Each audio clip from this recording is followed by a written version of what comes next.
بسم الله الرحمن الرحيم إن الحمد لله والصلاة والسلام على رسول الله. To proceed, brothers and sisters and friends and everybody else, I greet you with the warmest Islamic greetings of peace. Assalamu alaikum wa rahmatullahi wa barakatuhu. Which basically means, may the peace and blessings of God be upon you all. Brothers and sisters and friends, thank you very much for attending today's lecture, which I think is a very important lecture for us to start thinking about our ethical lives and the foundation concerning our moral outlook. But before I get into that, I want to try and melt the ice. Many of us, when we have conversations with one another, we like to pre-frame each other. I see some faces in this room, they may not be Muslim, they may be agnostic, atheist. To be honest, these categories and labels are unnecessary, especially when it comes to discourse. And let me explain why.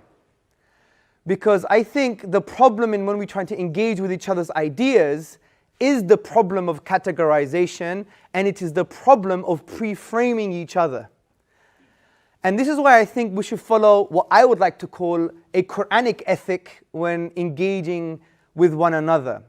Interestingly, in the Quran, in the 2nd chapter, God, He announces that He's going to send down a man on earth as a vicegerent to take care of the planet. And the angels, they say, essentially, hold on a second.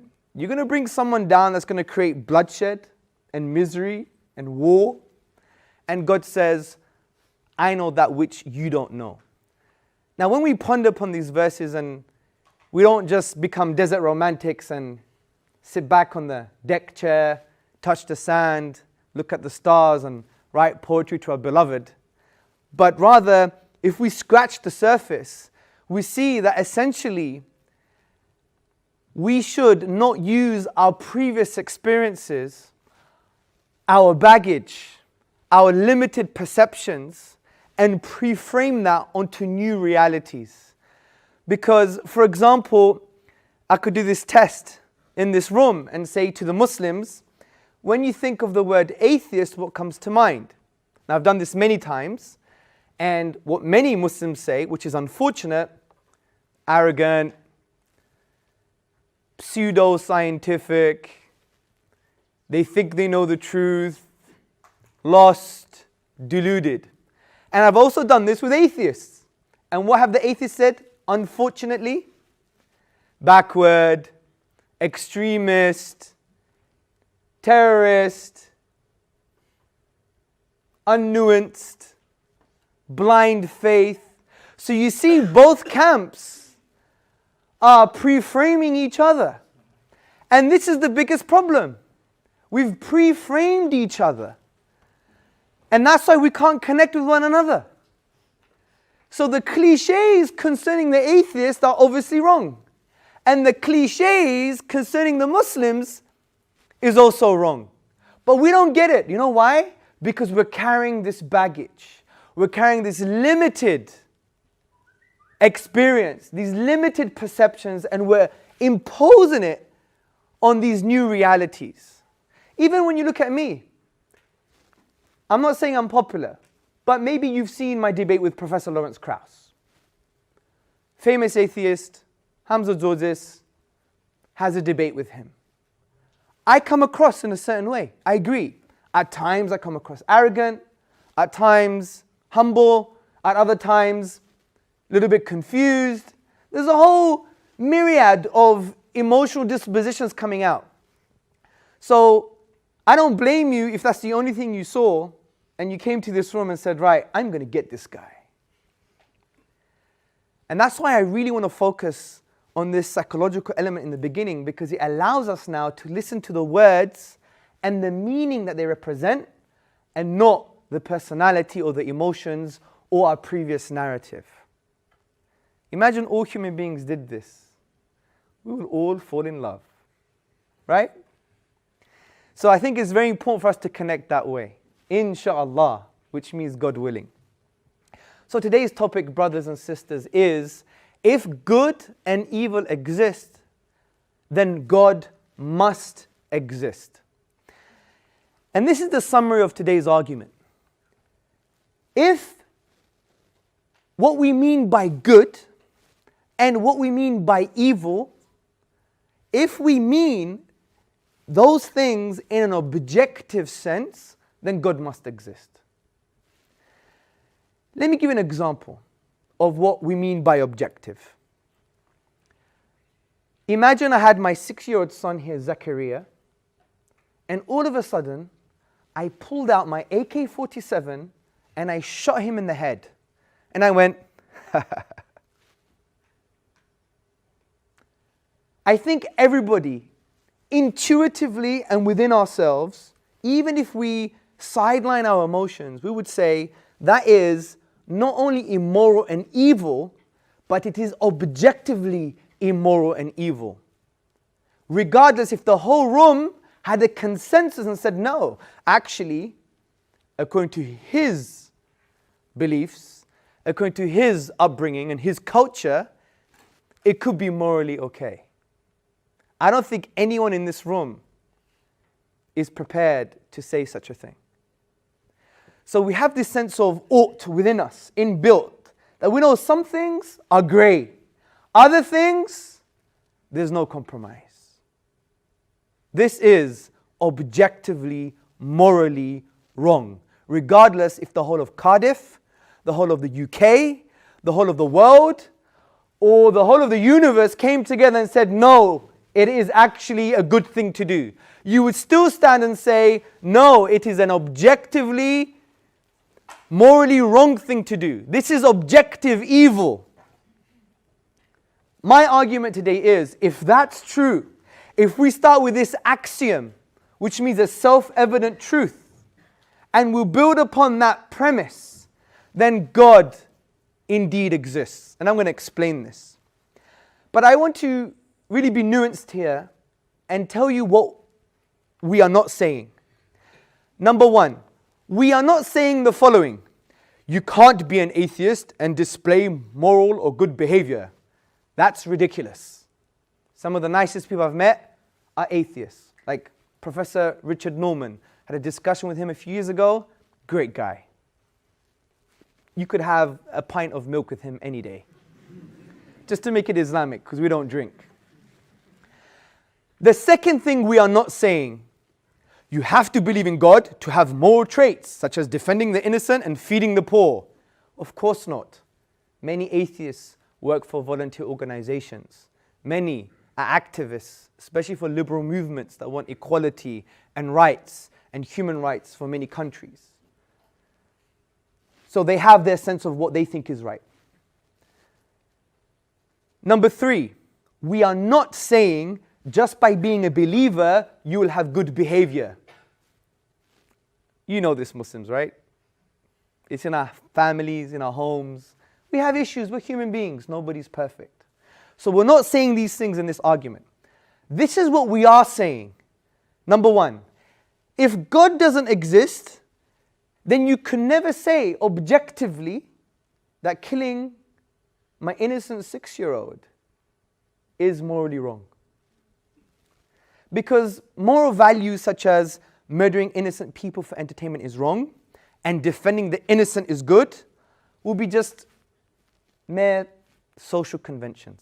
Like, is it okay to pick your nose at the dinner table? Or to burp loudly? Why?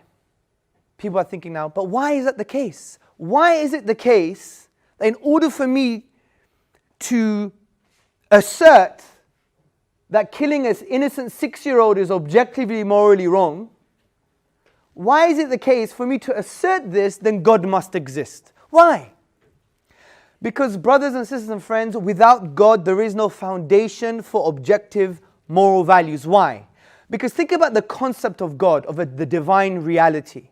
The concept is that you can't really attribute subjectivity to this concept because God transcends human subjectivity by definition. He is the only kind of conceptual anchor point that transcends human relative and subjective perspectives. Now you may think, but there are other possible foundations for morality. And in moral philosophy, this is called moral ontology. You don't have to know that term, but just to spice up the language a bit, it's moral ontology, the foundations, the grounding for our moral outlook. Now you may think there are other possible sources for morality. Number one, biology. Number two, social pressure. Number three, social realism. And we're going to discuss what these mean. Sorry, moral realism. And we're going to discuss what these mean. Now,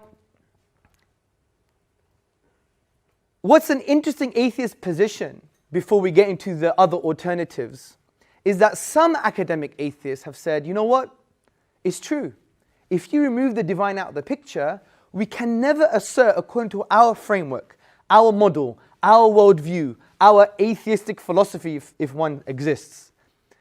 You can never assert that there are objective moral values, or that's objectively evil, or that's objectively good. You can never assert this.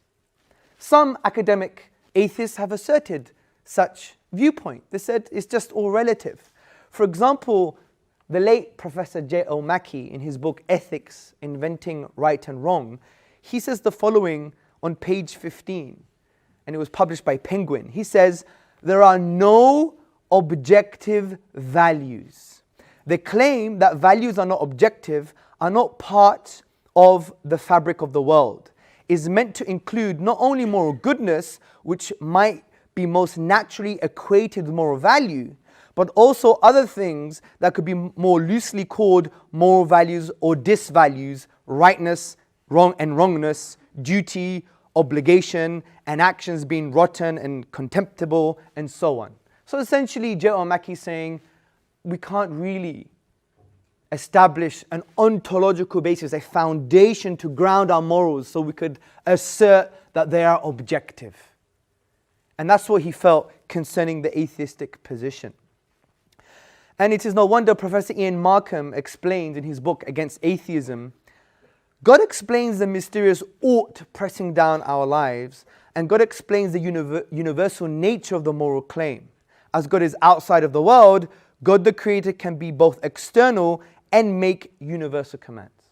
So let's get into the alternative options. What about biology? Can biology or evolution or natural selection form an ontological grounding, the rational foundations to really peg our moral values, what we think is absolutely right or absolutely wrong? Can biology become that foundation to ensure we can say that killing Zachariah is morally wrong, objectively, regardless if the whole world came together and said it was right? Well, let's see. And let me start with an interesting example that Charles Darwin actually called an extreme example in his book, The Descent of Man and Selection in Relation to Sex.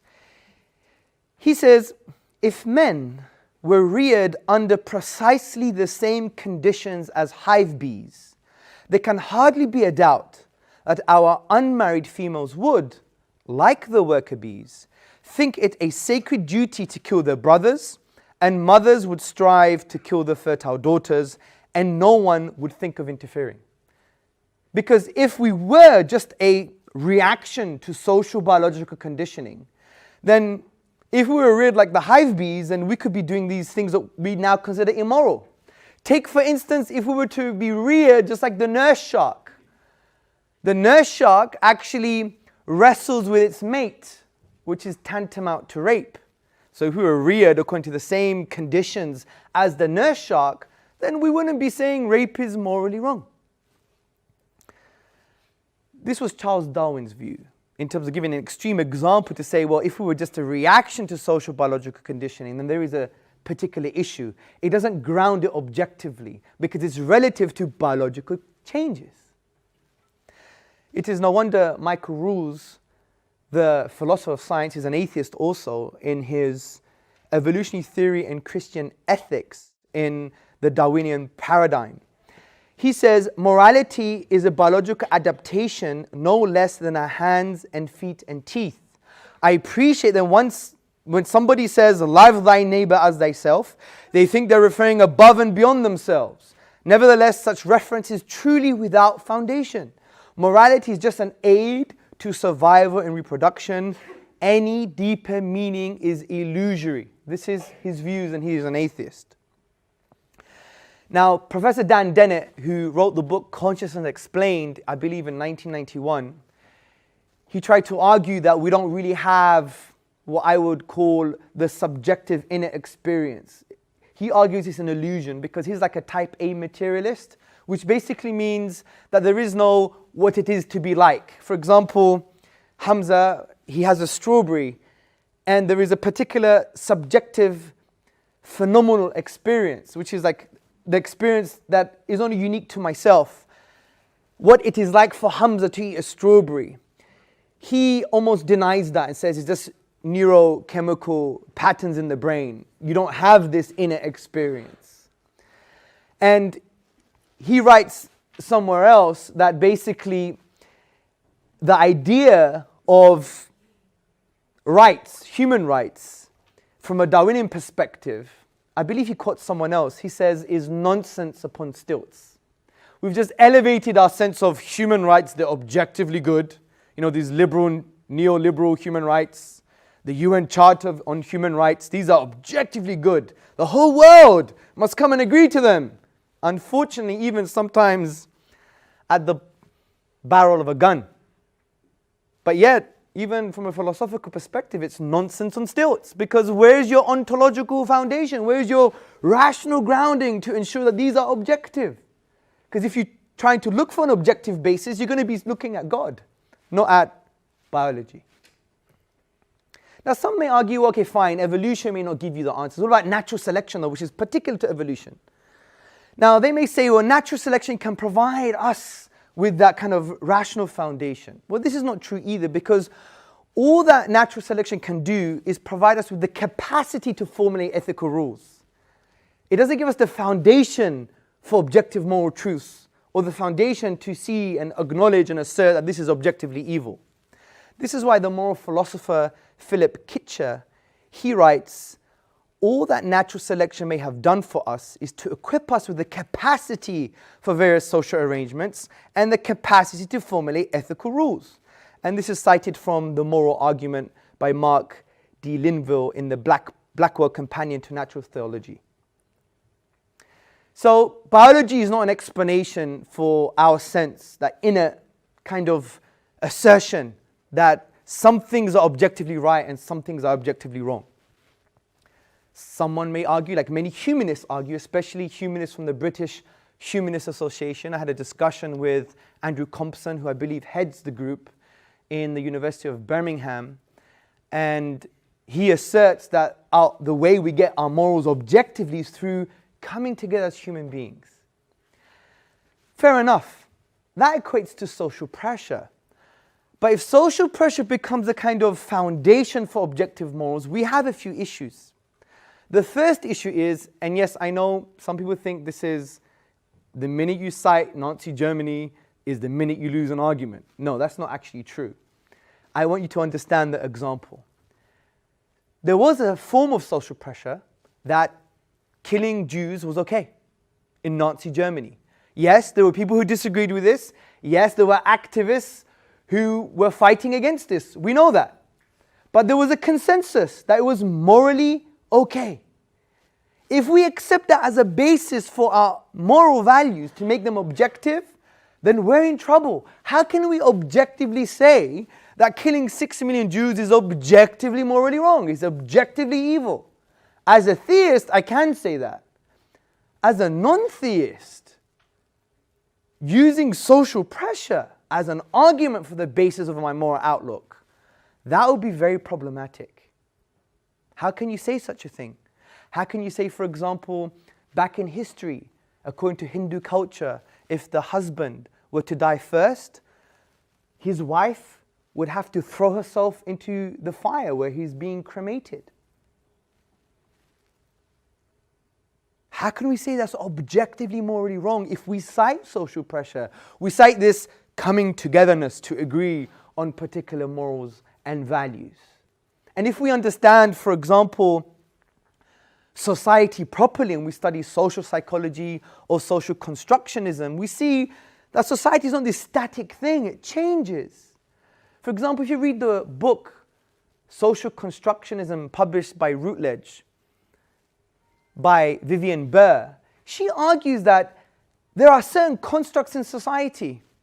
Like, for example, take beauty as an example. I know this is not everybody, it's a bit of a cliche, but I think you get the example.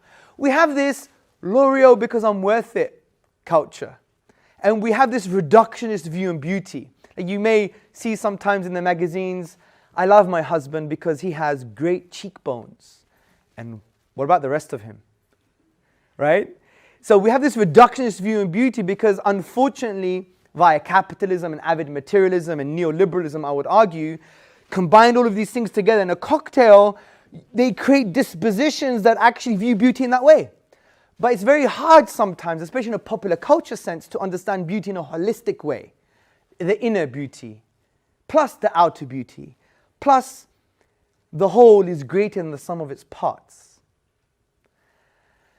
And that happens because of the social construct. And Vivian Baer argues the people who have the power to shape the discourse, like the capitalists, those who have money and power, the politicians, the media, they shape our understanding of words, which therefore shapes our disposition, which therefore shapes the entire society. Take the word love, for example. Many of you may define love not like Rumi, because Rumi said, the famous poet, when the pen writes of love, it breaks in two. But we would define love as maybe an internal emotion. That's why you have some crazy guys who beat up their wives or girlfriends. They'll say to the police, but I love her really. Because it's become an internal emotion. But if you look at a few hundred years back, especially in Greek culture, my grandmother would say to me, Ela edo na se agabiso ligaki, which means come here, let me love you for a bit. It was a behavior. Obviously there are grays. But what I'm trying to show you is even our understanding of words shapes our disposition. And those words and the meaning behind them are actually constructed by powers in our society. This is social constructionism, people. We're enslaved to it, frankly. Take, for example, the way we look at morals. Generally speaking, in a liberal society in England, homosexuality is fine.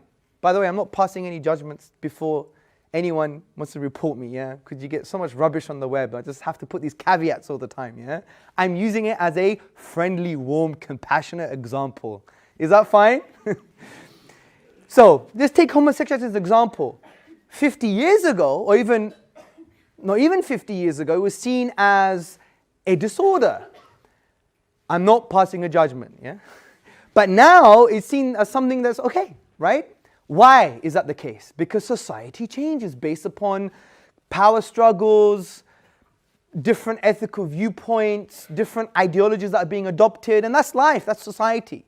And society shifts humanity to a certain perspective, or it takes them backwards, depending on what your position is. So the point is, social pressure can never be a basis for our moral outlook, to establish and assert that killing innocent 6-year-old is objectively evil or wrong. So is there an alternative? I mentioned moral realism. And some atheist philosophers, because I would argue they had this sense of ought, as Professor Ian Markham says, this sense of ought within us, that we know some things are right and wrong. Some atheists say, well, you know what? Morals and our sense of evil is not grounded in anything, but they're just objective. This is called moral realism, which translates in the following way. Morals are objective.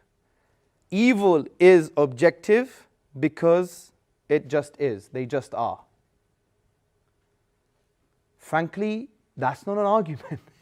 I can say Islam is the truth because it just is. Muhammad sallallahu alayhi wasallam, upon whom be peace, was the final prophet because he just was. That's not an argument. That's, in my humble view, trying to have your philosophical cake and eat it. But also, with moral realism, how does that give you a sense of obligation? From just asserting their objective, how does that now translate into an obligation for me to be merciful or for me to be just? It doesn't translate. If there was a divine command, therefore you have an obligation. But in absence of the divine command and you're just asserting the morally objective, then how does it make sense of now moral duty? Moral realism doesn't make sense of moral duty. So I would argue the best foundation, if we do believe in this, and this is an assertion, this is a self-evident truth, an axiom, that there are some things that are objectively good and some things that are objectively evil. If that's true, it necessitates God's existence, because God is the only ontological foundation, the only rational foundation, the only foundation to ground morals to establish that they will become objective. Now, some people argue, like Richard Dawkins and Professor Lawrence Krauss and others, they are what you would call consequentialists. Now, this doesn't really deal with moral ontology, it's more of moral epistemology, how we get to know what is good and bad, which is not my argument. Mine is about the foundations. But I want to bring this in because some people actually argue, well, you know, we don't need religion to know what's good or bad. That's not my argument. Don't conflate moral ontology with moral epistemology. I'm not saying how you get to know what morals are. I'm saying what are the foundations of morals? They're two different things. And sometimes when you have discussions with Richard Dawkins, Professor Lawrence Krauss, they think you're talking about how to get to know morals. No. But I want to talk about consequentialism because, frankly, I just want to bash it for a bit, yeah? Consequentialism, I argue, from an epistemological perspective, how to get to know morals is actually quite absurd. Because it basically asserts that an action or something is moral because of its effect, something is evil because of its consequences. My argument is, what criteria do you have to assess the effects of the particular action? And not only that, it leads to moral absurdities. It does. Because, for example, what if my great-grandmother, she came up to me and said, I want to basically consummate with you, I want to make love with you, as long as we use contraception. There are no negative consequences according to the scientific paradigm. What makes that wrong? From consequentialism, it's not wrong at all. She's given me permission. I've given her permission. We have contraception, so it doesn't affect anything. There you go. Consequentialism says that's not really wrong. That's why when I had a discussion with Professor Lawrence Krauss, I asked him the question, why is incest wrong? I didn't actually want to pass a judgment. I asked him, I wanted to find out his foundations, but then he said, although he said, and to be fair to him, he found it a bit abhorrent and he wouldn't advocate it, but he said he could not say it's absolutely morally wrong if a brother and sister came together, they fell in love, and they used contraception, it was only once, I could not say it was absolutely morally wrong. Because he's a consequentialist. And I think we're moving more down this consequentialist route, especially in the Western world. And I think it's a very dangerous position. It's a very dangerous path to take because it leads to these type of moral absurdities. And you can think of greater, worse ones. Actually, I have worse ones as examples, but because of some young angels in this room, I don't want to offend anybody. But you can logically follow what I'm trying to get at here. So, I think we have a good argument. But some people claim, what about the famous dilemma, Plato's dilemma, also known as Euthyphro's dilemma? And this is the dilemma. It says, well, you argue that God is the only basis for objective good and evil. Well, is it good because God commanded it, or is it good because of the commands of God are good? There's a problem. Because if you say it is good because God commanded it, then therefore morality in a way is arbitrary. God could say, kill all 55-year-olds and above. Right? He could say that, and by that definition, it could be good. But then that doesn't really agree with our sense of ought, that some things we do agree are objectively morally good and objectively morally bad. Now if you say, oh, is it good because the commands of God are good, then you already know what good is and you're judging God's commands. So you already know what good is. So there's a dilemma. Where do we go? I believe this is a false dilemma. We could chop it in half and have a third alternative. And it's summarized best by Professor of Philosophy Shabir Akhtar in his book, The Quran and the Secular Mind, published by Routledge. On page 99 he says, there is a third alternative, a morally stable God of the kind found in Scripture, a supreme being who will not arbitrarily change his mind about the goodness of compassion and the evil of sexual misconduct. Such a God always commands good because his character and nature are good. So his commands are good because they are derivatives of the divine will, and the divine will is that he is good. Now you may argue, well, why is God the definition of good? Because you're assuming God by definition is the definition of good. Well, I think it's easy to understand, because if God is the only being worthy of worship, then the only being worthy of worship is the morally perfect being. So therefore moral truths are derivatives of his divine will.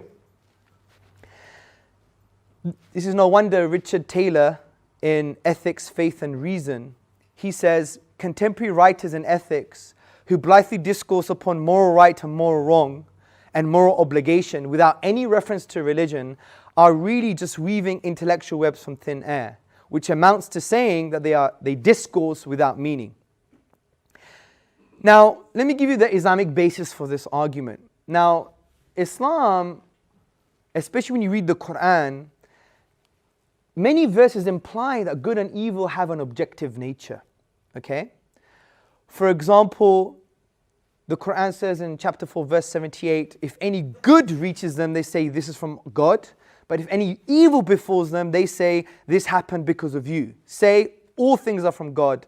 What is wrong with these people that they do not understand any word?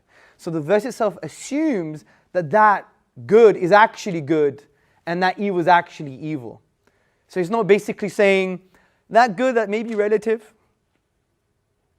It's saying it's good because it transcends human subjectivity from this perspective, because the divine verses, we believe, are universal. And it's no wonder Ibn Taymiyyah, the 14th century theologian, he said, God commanded and prohibited according to his knowledge of the benefits and detriments to servants in the command, the prohibition, the thing commanded and the thing forbidden. Essentially saying that his commands are derivative of his will. And his will it doesn't go against his own nature, which is the wise, the knowing, al-Qudus, the holy, the good. And this is why if you refer to Quran chapter 59 verses 22 to 24, you see that God refers to himself as the perfect, as the holy. So therefore, by definition, he is the definition of what is good and perfect and holy. And his commands, in other words, what's right and wrong, or the duties that we have, they are actually objective because they're derivatives of his own nature, which al-Qudus, the holy and the perfect. And that's why I would argue it's no wonder John Mark Reynolds, he says in a blog, morally, the new secularists cheat at every turn. They believe in doing right, but never ground it in anything. So from this perspective, brothers and sisters, we see that we have a decent argument for God's existence is based upon what we believe to be right and wrong. Now you may think, well, there's so much difference of opinion on capital punishment and difference of opinion on how to lead a good life. Yeah, that's fine. We're not disagreeing with that. We're talking about some moral fundamentals that are cross-cultural. They transcend religious discourse. They transcend language. Those things have maintained and have been maintained in society. And if we believe as an axiom, as a self-evident truth, that that is objectively morally wrong, then how so? How do we ground it? Biology is not an explanation. Natural selection is not an explanation. Social pressure is not a foundation to ground these morals objectively. The only thing available is actually God. Because God, by definition, transcends human subjectivity. Now you may think, well, there are other options, Hamza, you haven't mentioned all the other options. Fair enough. Give me the other option, let's address it.